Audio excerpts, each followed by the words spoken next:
A década da destruição.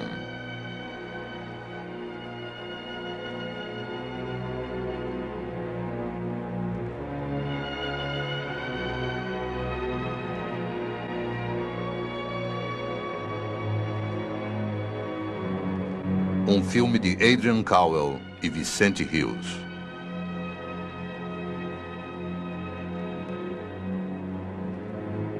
Nas Cinzas da Floresta. Versão brasileira, Verbo Filmes.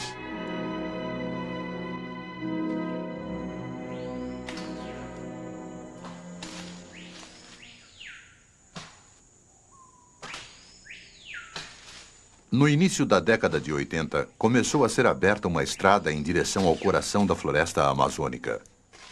Os construtores da estrada chamaram-na de Estrada de Penetração 429. E nosso filme acompanhará essa estrada durante toda uma década, enquanto ela transforma uma floresta primitiva em terras cultivadas e depois provoca uma controvérsia internacional.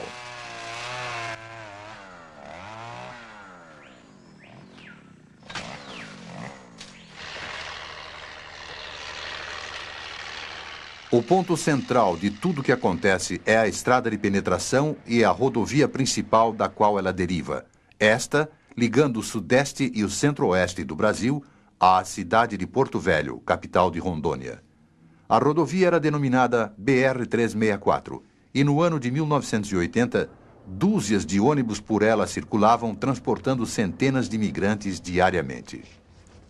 A maioria era constituída de pequenos lavradores que haviam perdido suas terras para grandes proprietários, à medida em que a agricultura brasileira se mecanizava. Eles eram registrados na divisa de Rondônia e, durante a década, a quantidade desses lavradores elevou-se de 20 mil para quase 200 mil por ano.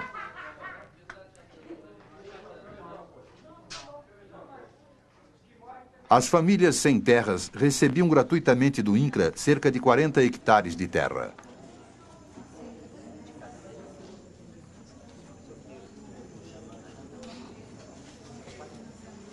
Porém, títulos de posse definitiva só seriam concedidos depois que as glebas estivessem desmatadas.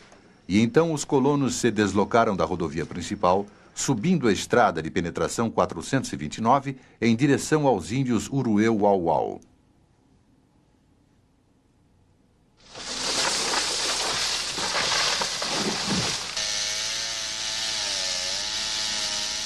Este é Renato, um dos primeiros a subir a estrada.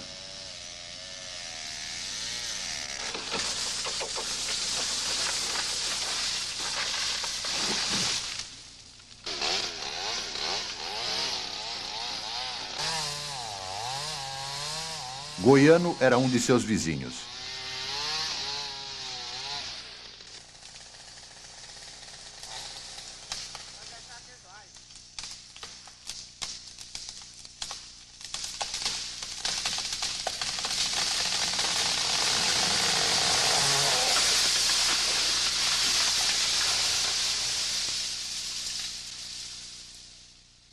Mato Grosso, quando eu morava lá, não tinha pobre, não tinha nada, eu trabalhava fazendo os outros, né? Então eu consegui essa terra aqui. Mais dificuldade que mais doença e tem os índios também, que é perigoso, né?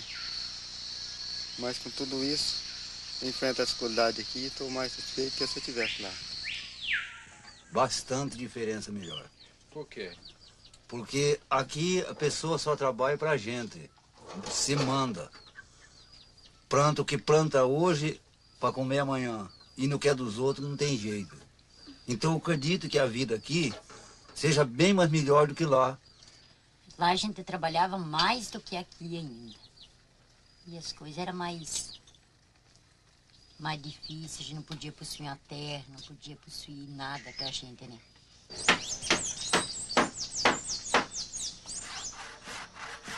Logo que os colonos iniciaram a construção de suas casas, os índios começaram a surgir da floresta e atacá-las para levar qualquer coisa que pudessem encontrar.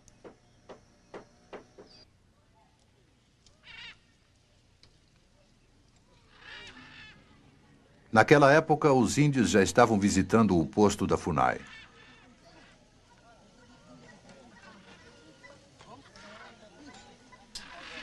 Os índios aceitavam presentes, mas ninguém sabia falar a língua deles.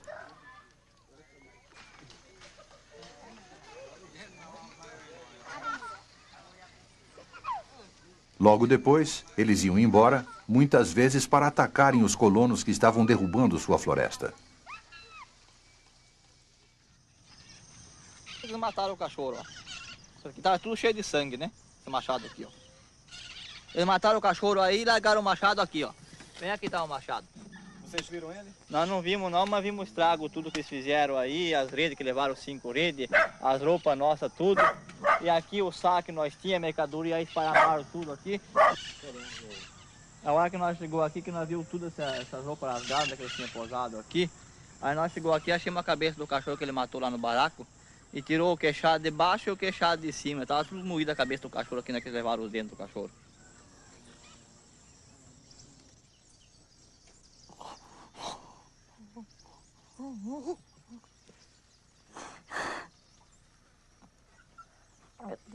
Eu tenho dó dos meus filhos, eu ia me acertando. Mas ele não mata as crianças, não?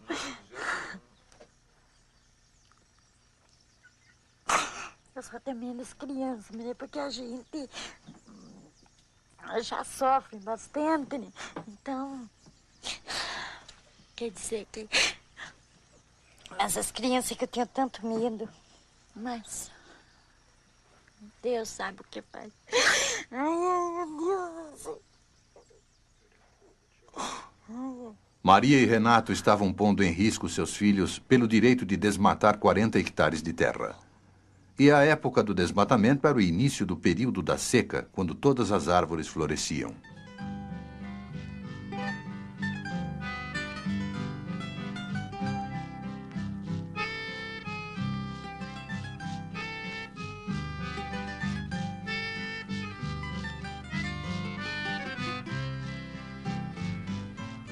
Meu cafezal em flor, quanta flor, meu cafezal. Meu cafezal em flor, quanta flor, meu cafezal. Ai, menina, meu amor, minha flor. Mas a flor da canção do lavrador é a flor branca do cafeeiro, a florada do cafezal. Branca flor do cafezal.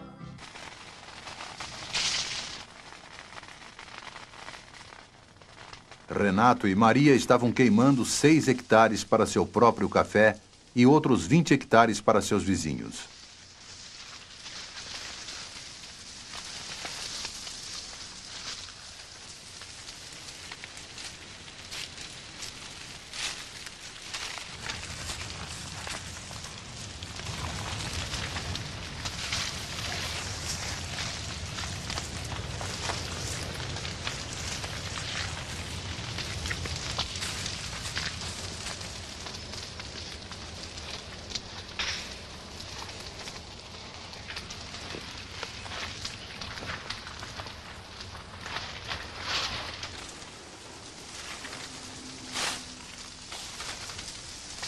Toda a esperança dos colonos dependia deste ato, que significava um verdadeiro holocausto para a floresta.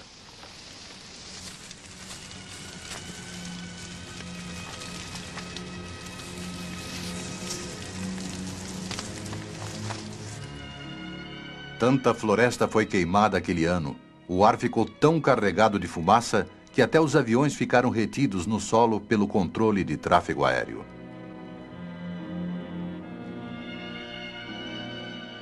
Este era o começo da década, na qual maior quantidade de matéria viva seria destruída do que jamais antes na história.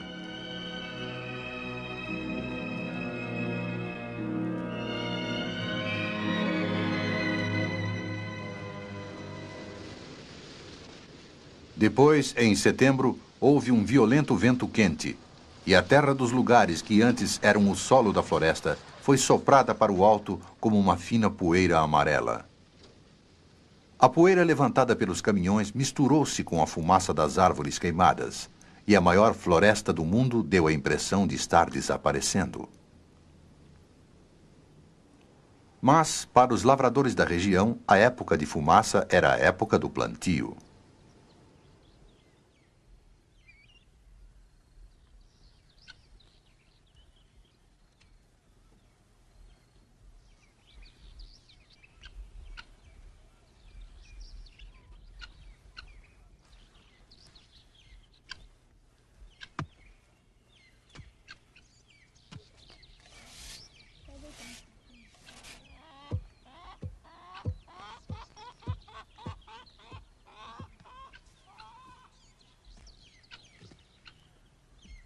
Mas, apesar de toda a sua família ajudar, havia sinais de fracasso desde o começo. Quantos pés de café vocês plantaram?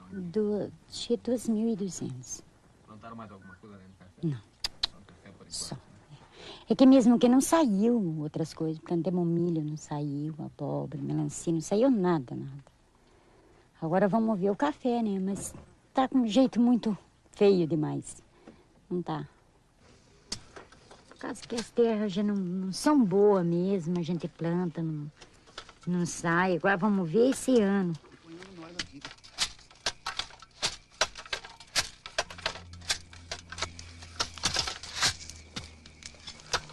Atrás de Renato e dos outros colonizadores havia toda uma estrutura de desenvolvimento baseada neles, como os madeireiros que subiam a estrada para levar embora sua madeira mais valiosa.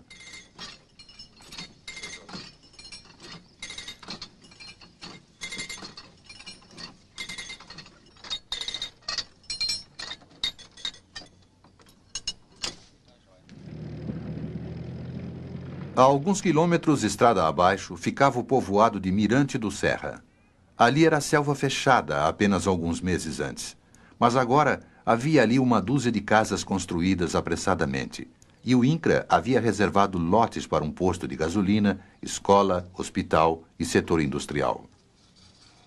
Esta foi a primeira loja, e já havia um bar, onde os colonos podiam gastar os rendimentos de sua primeira colheita.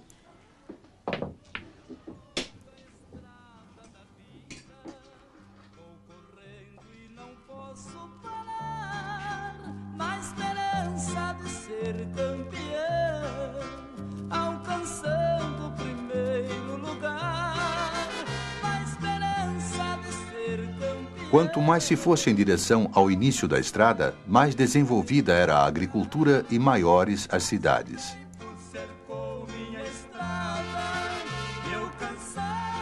No centro de Ouro Preto havia supermercados, bancos e hotéis.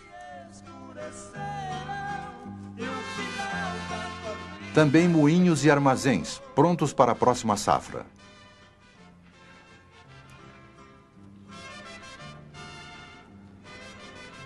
Mas as esperanças de Renato de participar de tudo isso foram destruídas pelo primeiro agrônomo que o visitou. Essa semente de milho que o senhor plantou aqui é semente selecionada ou plantada por aqui mesmo? É plantada por aqui mesmo. Semente ruim e, além disso, nem veneno na semente, não foi posto nada, um andrio, uma coisa qualquer. Semente ruim mesmo. Mas acho que ela germinou bem. O problema aqui é a deficiência do solo mesmo. Acho que o solo é bem fraco. O solo é que não ajuda muito. Dá uma furada aqui pra gente ver.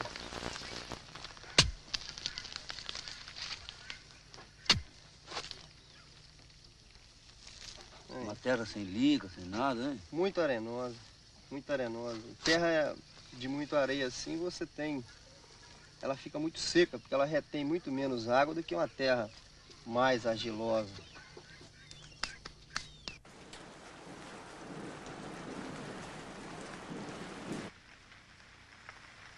As chuvas de 1982 trouxeram malária para os filhos de Renato, e como a maioria dos colonos desta região, Renato abandonou a terra que ele tinha esperança de manter para sempre.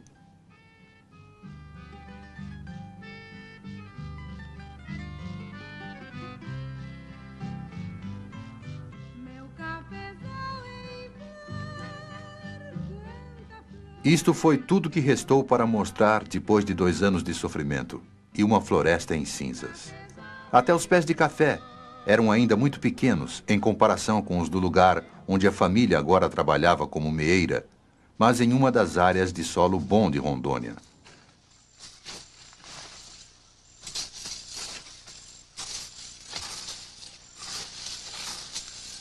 Seu Renato, por que o senhor abandonou a terra do senhor?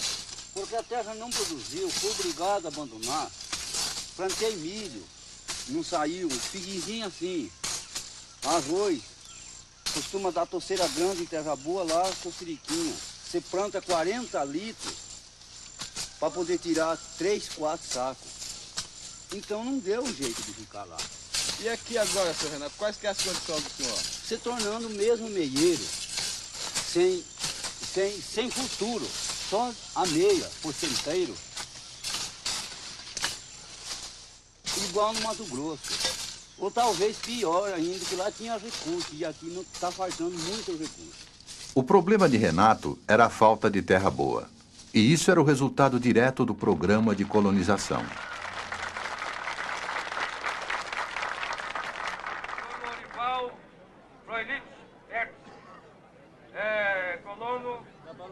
do Pique, Padre Rodolfo Rol, do Jaru, 86 hectares. Para receber das mãos do nosso presidente... O apetite por terras era tão grande que o governo estimulava deliberadamente a migração para reduzir conflitos sociais no resto do Brasil.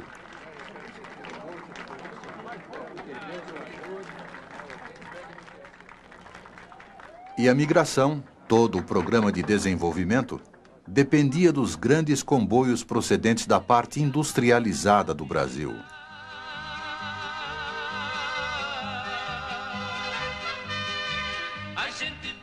Naquela estação chuvosa, milhares de caminhões ficaram retidos com produtos apodrecendo na lama.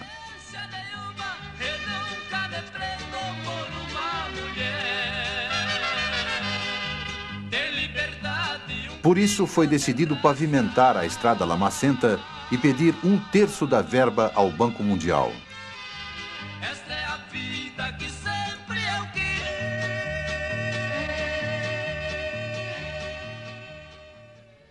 O Banco Mundial finalmente emprestou quase $1 bilhão no que chamou de Programa para a Região Noroeste, Polo Noroeste.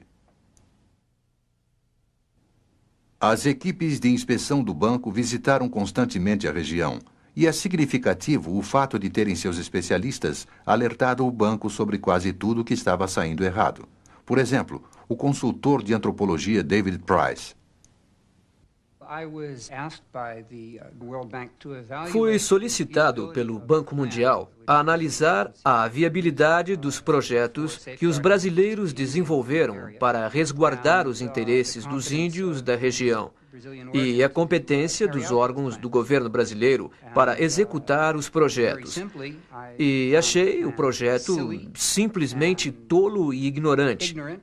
A reação inicial do banco foi a de impedir a distribuição de meu relatório dentro do próprio banco. E, para falar a verdade, acho que eles não prestaram muita atenção. Acho que o banco sabe que vai dar certa importância em dinheiro a certas regiões de determinados países todo ano, e os projetos para os quais o banco supostamente dá dinheiro são simples pretextos. E acho que toda a consultoria e toda a avaliação que é feita destina-se a manter as aparências. Dessa forma, a despeito das advertências, o enorme projeto de construção rodoviária começou no verão de 82.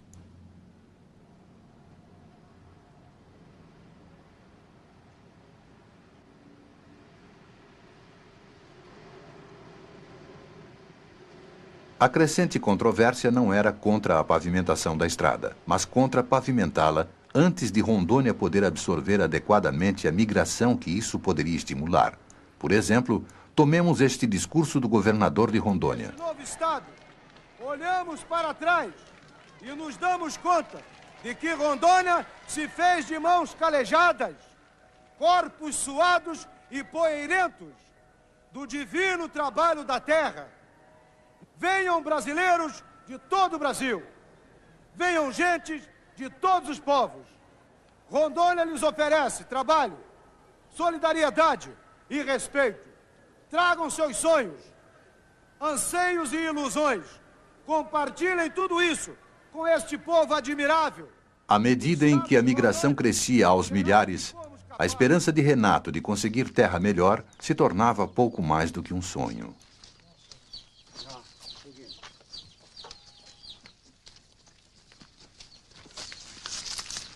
Qual que é a esperança então agora?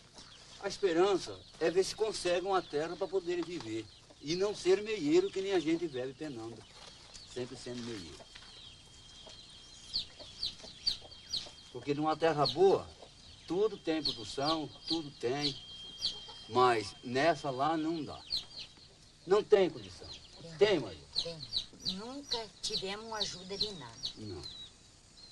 Nem, se a terra produzisse, a própria terra ajuda. Mas na terra ruim, na lei que a terra não ajuda, não tem quem ajuda. Nem estrada, nada. Sei não.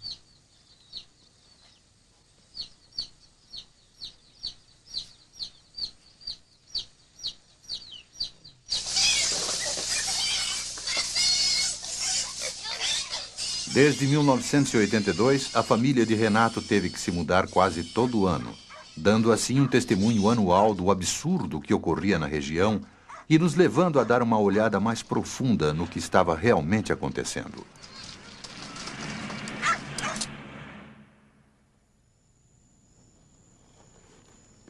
A partir de 1981, começamos a filmar o combativo ecologista que no futuro se tornaria secretário do Meio Ambiente, José Lutzenberger.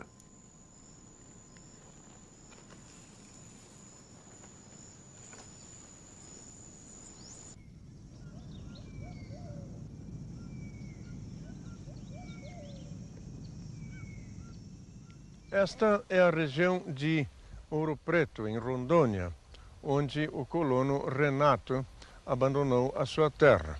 De fato, tantos colonos estão abandonando os seus lotes que algo de fundamentalmente errado deve estar ocorrendo neste projeto de colonização.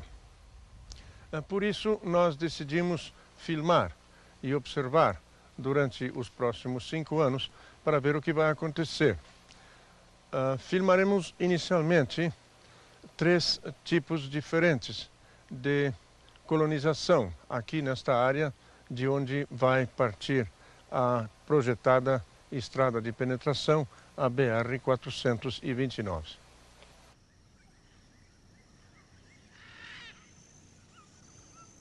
A agricultura do pequeno proprietário como Renato baseia-se em safras anuais que necessitam de solo bom. E, de fato, Rondônia tem áreas de solo bom como esta. Mas é claro que a primeira leva de colonos ficou com a melhor terra arável. E o restante do solo de Rondônia é tão variável que apenas alguns lotes adiante encontramos terra tão pobre onde não nasce nem tiririca. É uma ironia que, para fazer este semideserto, o colono tenha derrubado uma floresta rica e produtiva que levou séculos para crescer. Este fantástico tronco pertencia a uma castanheira que tinha pelo menos 40 metros de altura. Enquanto esta árvore vivia, ela deve ter produzido pelo menos 1000 quilos de precioso alimento todos os anos. Muito mais alimento do que esta lavoura pode produzir. Como vocês estão vendo, nós temos aqui uma plantação doente num solo totalmente esgotado. Em contraste, uma das maiores fazendas de Rondônia, a Rio Candeias, tinha um problema diferente. Ela estava perdendo sua luta contra as pragas. Suas pastagens foram tomadas por vegetação nativa, que parece grama, mas é inútil como forragem para o gado.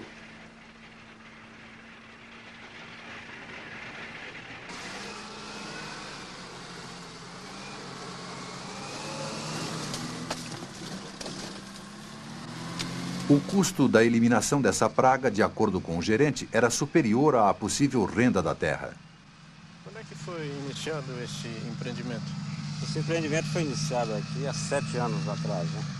Então eles fizeram a estrada aqui de implantação como base e posteriormente fizeram a derrubada. Essa derrubada aqui está com 6 anos. Né? 6 anos já? Uhum. E há 6 anos que vocês estão lutando contra a volta do mato, por assim dizer? Exatamente. Dificuldade de estabelecer. Então essa é a razão por que nós estamos fazendo essa operação que chamamos de enleiramento. o solo aqui já está, vamos dizer assim, relativamente depauperado, inclusive o solo duro, que vem sendo constantemente jogado fogo aqui dentro, todos os anos. Mas que foi a única maneira que encontramos, vamos dizer assim, de esbarrar, de vencer o mato um pouco. Encarregado de cuidar do gado, a fazenda tinha um veterinário. Vocês têm dados aproximativos da carga de animal por hectare? Nessa fazenda aqui nós estamos aproximadamente na faixa de 2 a 3 animais por hectare. Mas haverá declínio? Haverá, sim. A gente observa que a gramínea já com 5, 6 anos já sendo consumida pelo gado, o declínio dela é muito alto. O que se pode observar aqui é um dos maiores absurdos que hoje se cometem em nome do progresso. Fazer criação de gado da mata amazônica é talvez uma das coisas mais estúpidas que aqui se possam fazer. Não somente significa a destruição irreversível da floresta, a perda de preciosas culturas indígenas, também esses esquemas não produzem praticamente nada. A produção de carne numa pecuária extensiva como essa é extremamente baixa. Ela está na ordem de poucas dúzias de quilos de carne por hectare por ano. Como alternativa ao gado, a maior fazenda industrial de Rondônia havia plantado seringueiras e cacaueiros. Mas, de acordo com o proprietário Hugo Frei, essas culturas mostravam-se vulneráveis a doenças da Amazônia. A produção por hectare está caindo drasticamente. Cada ano produz menos. Agora já está constatado que a árvore produz o fruto. Que o fruto se perde por ataque de pragas e doenças. Aí faltam justamente as pesquisas para achar uma variedade de cacau que seja mais resistente para a vassoura de bruxa e a podridão parda.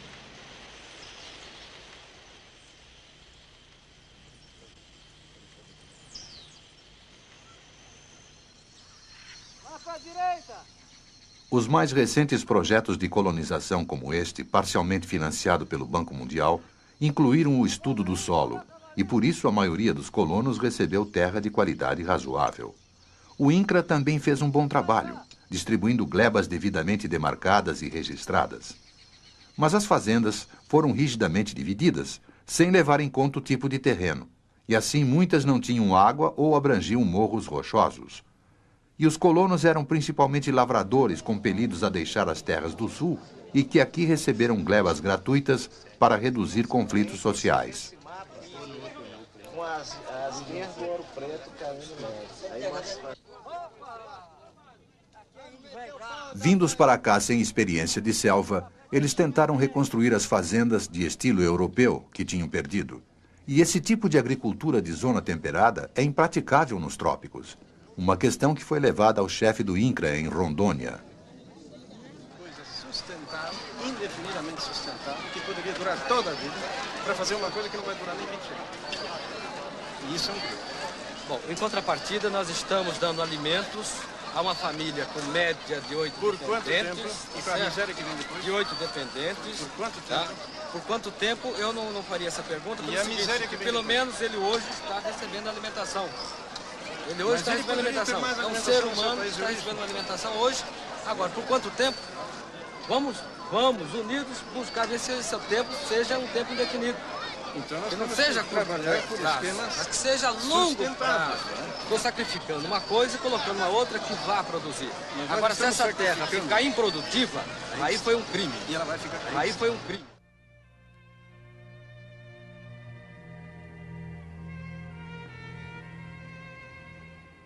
Um recurso material para ser utilizado com carinho ou um depósito de lixo para problemas sociais.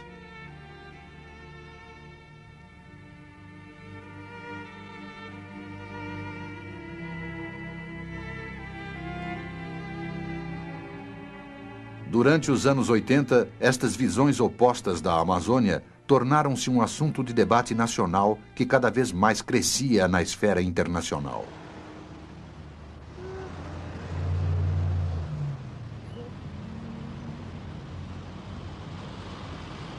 a produzir.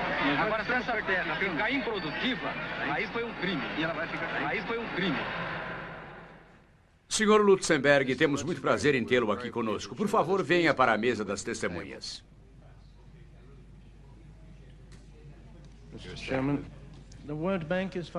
Senhor presidente, o Banco Mundial está financiando um projeto, o Polo Noroeste, um projeto de 1,6 bilhão de dólares. Eu gostaria que o Congresso soubesse que o Banco Mundial impôs condições para sua adesão, como, por exemplo, a de respeitar as reservas indígenas e a de não fazer esquemas de colonização em áreas de solo inadequado. E esses acordos estão sendo desrespeitados pelo nosso governo. Eles têm sido escandalosamente desrespeitados. Por isso, na verdade, o Banco Mundial deveria agora parar de fornecer fundos para esse projeto. Ele estaria dando, então, um importante sinal, um marco para o maior desenvolvimento da Amazônia. Um ponto de especial preocupação é a rodovia BR-429. A construção dessa rodovia e o assentamento de 8.000 a 10.000 lavradores naquela área constituem violação direta de duas das cláusulas do acordo de empréstimo entre o Brasil e o Banco Mundial. Em 1985, a BR-429 foi deslocada mais para leste, a fim de contornar a reserva dos índios Urueu-Uauau.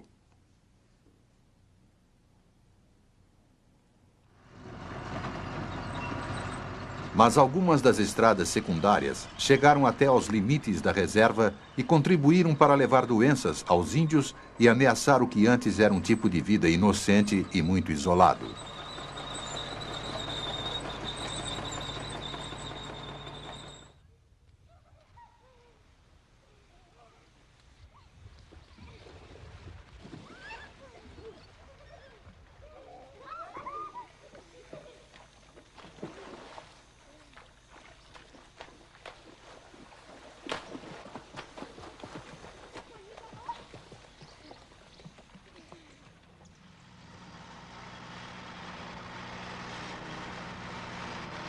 A estrada foi concluída no verão de 1985 e quase imediatamente começou a ser derrubada e queimada a floresta em áreas de solo muito pobre próximas da estrada.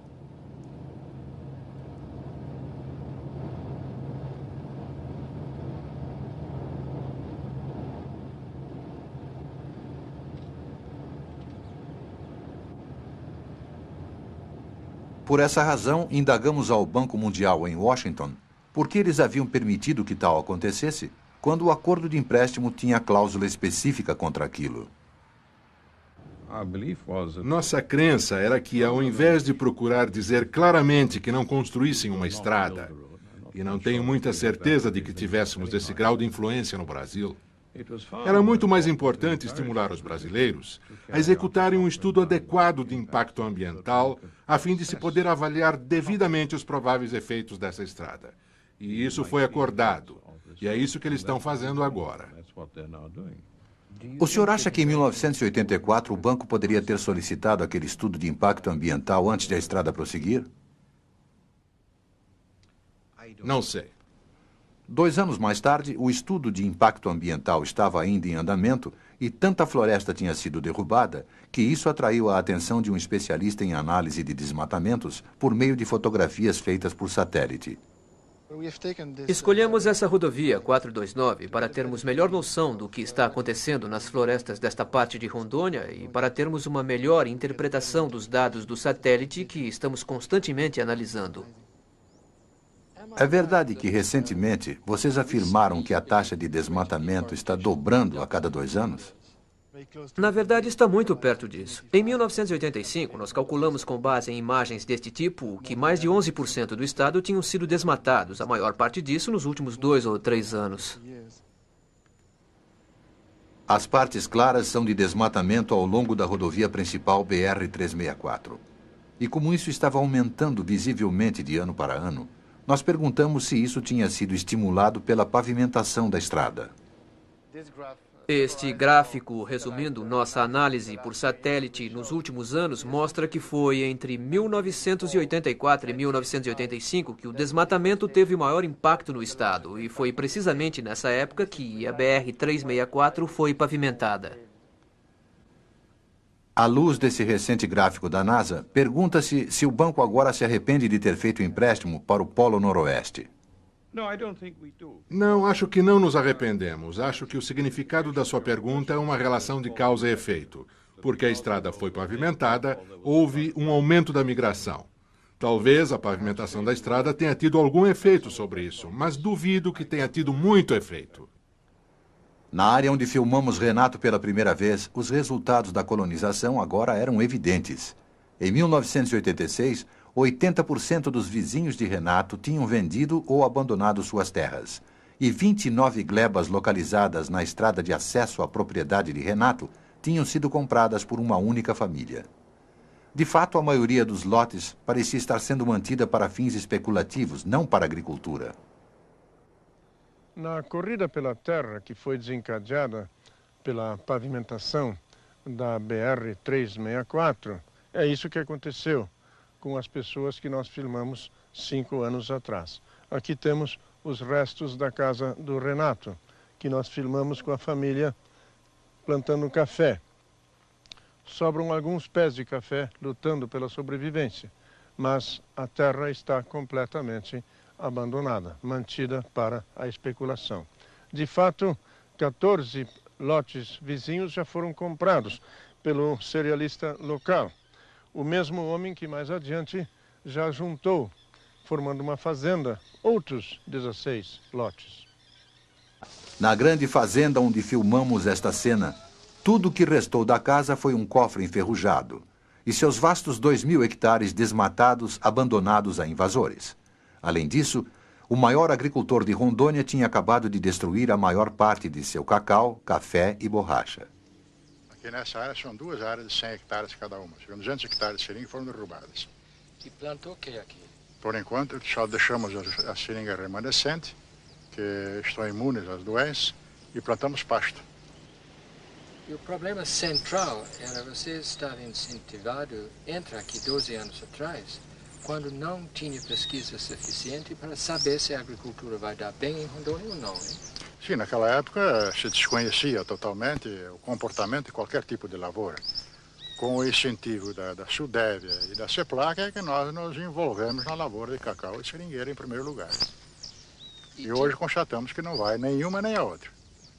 E tinha um tempo quando você era o maior agricultor nessa área, né? Houve uma época que eu acho que era o maior do estado, sim. Então, realmente é um desastre total. É um desastre não só para a empresa, como para o próprio estado. Em Porto Velho, capital de Rondônia, o governador falou sobre a crise na colonização durante uma entrevista em 1986. Acredito que é uma grande oportunidade para todos nós com relação a esta grande problemática que o estado de Rondônia enfrenta hoje, que é principalmente a devastação do nosso estado. O estado de Rondônia hoje ele está sendo atropelado por esta migração que chega aqui na base de 180 mil por ano. E talvez este ano nós atinjamos 200 mil. Porque são migrantes necessitados. São pessoas que vêm em busca de dias melhores. São pessoas que foram expulsas de outros estados porque lá já não tinha mais espaço para eles.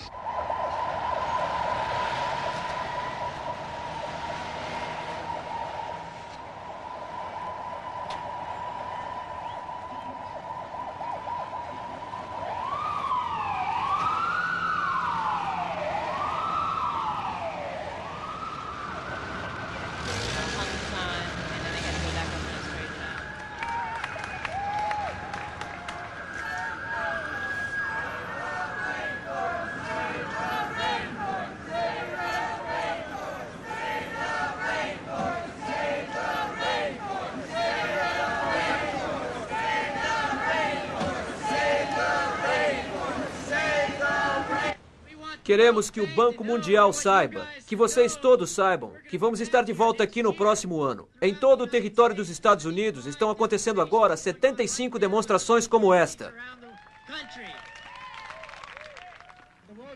O Banco Mundial quer que acreditemos que quando eles ajudam a financiar os projetos que estão destruindo a floresta, eles estão ajudando a gente dessas florestas. Agora, isso é uma grande mentira, uma mentira infame. O contrário é que é verdade. A gente que vive na floresta tem interesse na sua preservação. As pessoas que vivem lá querem que ela seja preservada. Esse é o meio de vida. O Congresso americano já estava cedendo aos defensores do meio ambiente. O orçamento de outubro de 1986 cortou as contribuições dos Estados Unidos aos bancos multilaterais em mais de 20%. A redução dessa porcentagem acho que poderia ser considerada uma espécie de tiro de advertência. O Congresso já se aborreceu. E se não tivermos um estudo ambiental mais adequado sobre os empréstimos e os projetos dos quais eles fazem parte, é provável que todo o dinheiro esteja em perigo. Não muito depois, no Hotel Sheraton Carlton, o presidente do Banco Mundial admitiu os erros do banco. Inevitavelmente, o banco também falhou. Por exemplo, um projeto brasileiro mais recente, o Polo Noroeste, foi um caso típico de correto esforço ambiental que deu errado. O banco interpretou mal as realidades humanas, institucionais e físicas da selva e da colonização. Em alguns casos, a dinâmica da colonização fugiu ao controle. Foram incluídas medidas protecionistas para resguardar as frágeis terras e gente das tribos. Elas não foram medidas ou acompanhadas. O Polo Noroeste deixa muitas lições. First, we're creating a top-level environmental department to help set the direction of bank policy. At the same time, new offices in each of the 4 regional technical departments. Naquele verão, a fumaça em Rondônia foi pior do que nunca.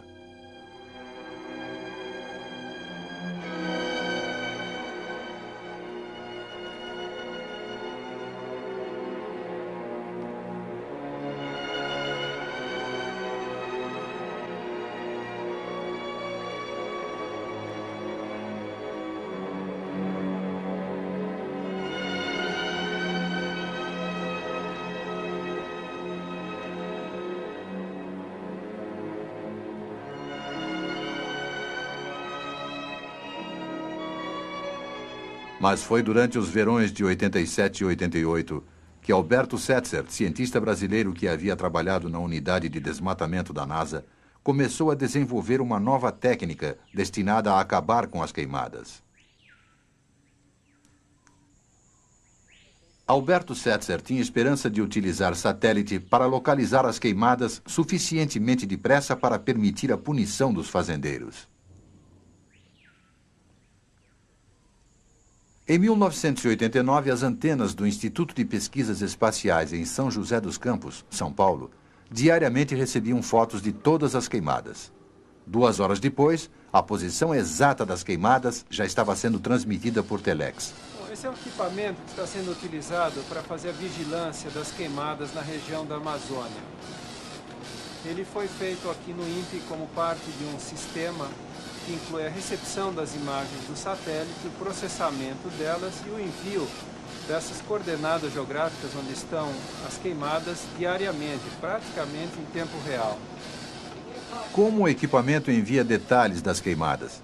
Bom, nós estamos vendo aqui na tela do equipamento uma reprodução das coordenadas geográficas que estão sendo enviadas para diferentes escritórios, delegacias regionais do IBAMA e de outros órgãos de meio ambiente do Brasil. Cada conjunto de números que aparece na tela corresponde a uma queimada diferente que ocorreu no dia 20 de agosto só no estado de Mato Grosso. São, portanto, centenas delas. O que nós estamos vendo na impressora é uma listagem dessas queimadas exatamente igual a que está sendo recebida pelos escritórios do IBAMA e de outros órgãos de meio ambiente pelo Brasil. E temos aqui na tela uma imagem mostrando a localização das queimadas. Podemos acompanhar aqui o contorno do estado de Mato Grosso. E cada ponto branco desses corresponde a uma grande queimada que estava ocorrendo quando o satélite produziu essa imagem.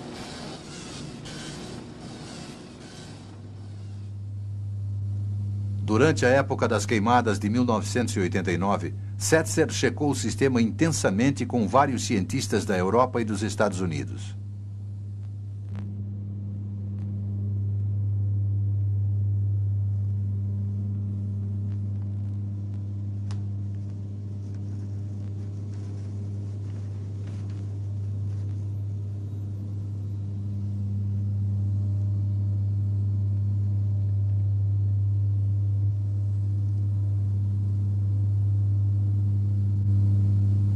Pelas nossas informações, o satélite está registrando todos os focos de queimada. Nós verificamos as informações do satélite com dados de campo e obtivemos um acerto de 100% quanto a essas informações. Essa tecnologia significa que vocês poderão acabar com todo o desmatamento ilegal? Bom, ela é uma ferramenta em potencial que, se for utilizada com este sentido, poderá acabar com os desmatamentos. É uma questão de implementar esta tecnologia. Isso dependia da Polícia Florestal, que utilizava helicópteros arrendados e pagos com empréstimo do Banco Mundial. O agente florestal era precedido por um policial armado com uma submetralhadora.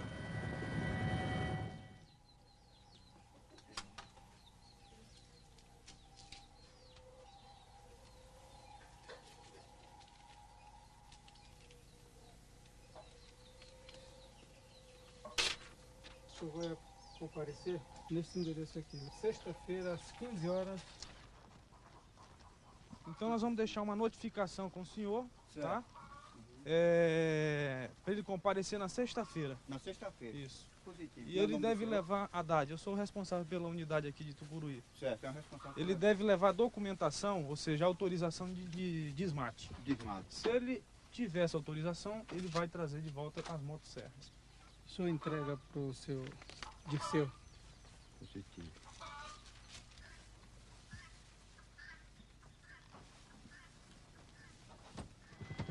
Durante o ano de 1989, a técnica de controle das queimadas foi inteiramente aprovada.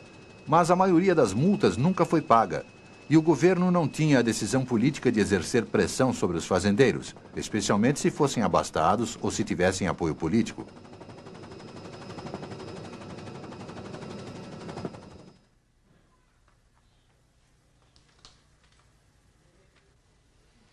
Hectares. 81.082 centavos. 81,82. A empresa tem 30 dias para recolher a multa ou entrar com recurso, né? Só a Fazenda 3T queimou 40 quilômetros quadrados naquele verão, mas ela tinha licença do governo para isso. E assim terminou 1989 com a tecnologia para pôr fim ao desmatamento devidamente testada, mas com a decisão política ainda incerta.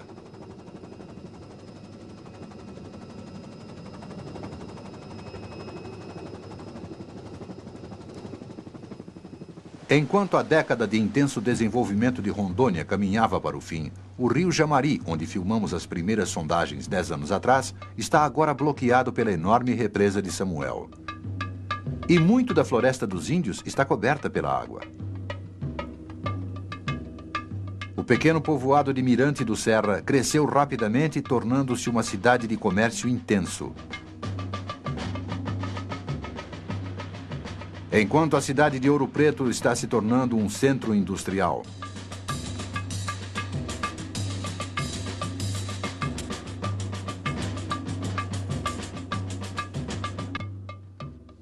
E a estrada BR-429, que filmamos iniciando-se na Floresta Virgem, é agora a principal rodovia em direção à Bolívia. Mas a principal conclusão da década foi a de que 60% das terras desmatadas se tornaram pasto ou mato sem serventia, já abandonadas e retornando à condição de floresta primária.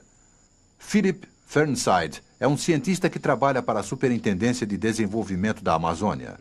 Estamos controlando os solos aqui de Rondônia desde 1981. A produtividade das pastagens diminui e dá muito trabalho controlar as ervas daninhas. E é mais fácil simplesmente deixá-las voltar a ser floresta secundária e desmatar mais floresta em outro lugar. O Brasil está jogando fora a oportunidade de usar a floresta de maneira racional e a está usando para uma atividade que produz apenas uma pequena quantidade de carne em uma década ou quase. No final de 1989, o povo de Mirante do Serra veio todo para a cidade para votar pela elevação de Mirante à condição de município. Mas, de todos os colonos que filmamos no começo da década, o único que ficou foi Goiano, o vizinho de Renato.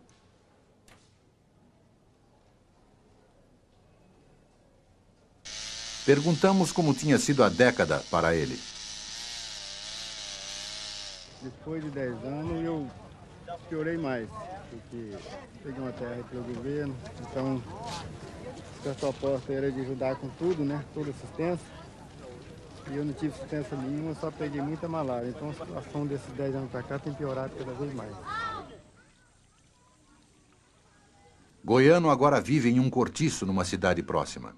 Porque, depois de uma década do maior programa brasileiro de colonização e agrícola, 3/4 da população de Rondônia vivem agora nas cidades, grande parte dela em cortiços.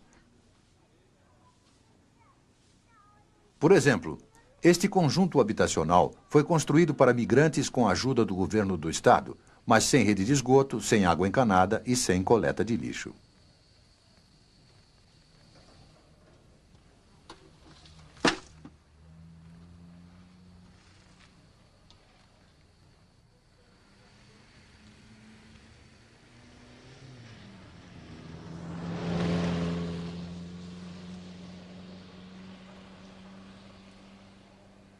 Perguntamos a José Lutzenberger como ele resumiria o que aconteceu em Rondônia durante os anos 80. Pois eu diria que quando se iniciou o projeto de colonização de Rondônia, a intenção expressa era criar aqui um mundo melhor para gentes, para pessoas marginalizadas e pobres no sul e em outras partes do Brasil. Mas veja que temos aqui a mesma miséria, a mesma marginalização, uma vila extremamente feia e pobre, e essa mesma gente com tão pouca esperança como tinha lá.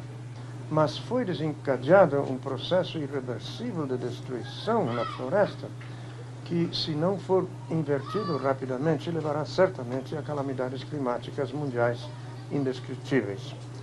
Quando lidamos com sistemas complexos, como o ser vivo, como o sistema climático do planeta, como a grande floresta, nós não podemos continuamente fazer extrapolações lineares. Esses sistemas aguentam muito abuso, mas até certo ponto, depois do qual pode acontecer um colapso. A floresta poderá entrar em colapso muito antes de destruirmos mais de 20% ou talvez 30%. Vamos usar uma imagem. Suponhamos que eu sou um anãozinho aqui nessa ponta dessa régua, desse pente, que estou empurrando. A minha experiência passada me diz que eu posso continuar empurrando, posso até acelerar a coisa, até que, repentinamente, ele cai. Então, será tarde demais. Eu tenho medo que nos encontremos muito próximos de um ponto de colapso.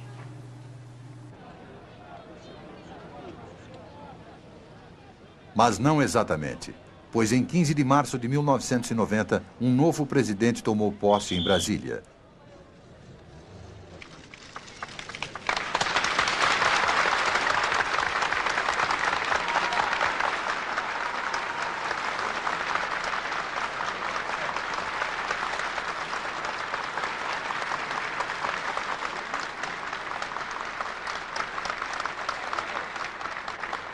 E quando Fernando Collor de Mello recebeu seus novos ministros, José Lutzenberger era seu secretário do Meio Ambiente.